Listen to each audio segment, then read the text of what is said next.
And then I think it's also important to reason from first principles rather than by analogy. So the normal way that we conduct our lives is we reason by analogy.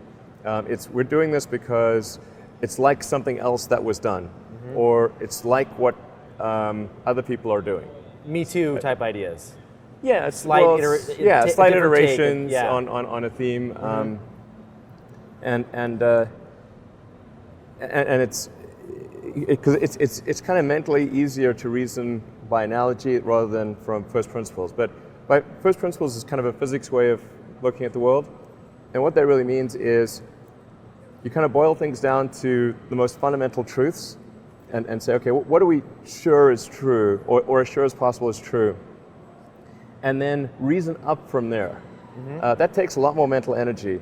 Give me an example of that. Like, what's one thing that you've done that on that you feel has worked for you? Sure. So somebody could say, in fact people do, that battery packs are really expensive and that's just the way they'll always be, because that's the way they've been in the past. You're like, well, no, that's pretty dumb, because if you applied that reasoning to anything new, then you wouldn't be able to ever get to that new thing. Right.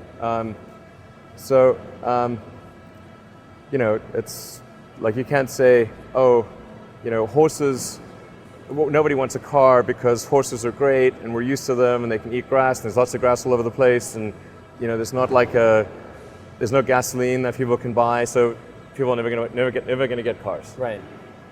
People did say that, and for batteries, they would say, it's going to cost, historically it's cost $600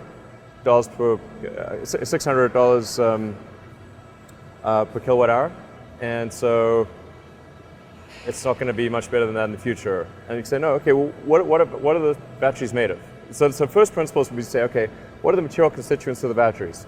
What is the spot market value of the material constituents? So you can say, okay, it's got cobalt, nickel, aluminum, carbon, and some polymers for separation, and a steel can. So break that down on a material basis and say, okay, if we bought that in the London Metal Exchange, what would each of those things cost? Like, it's like $80 per kilowatt hour.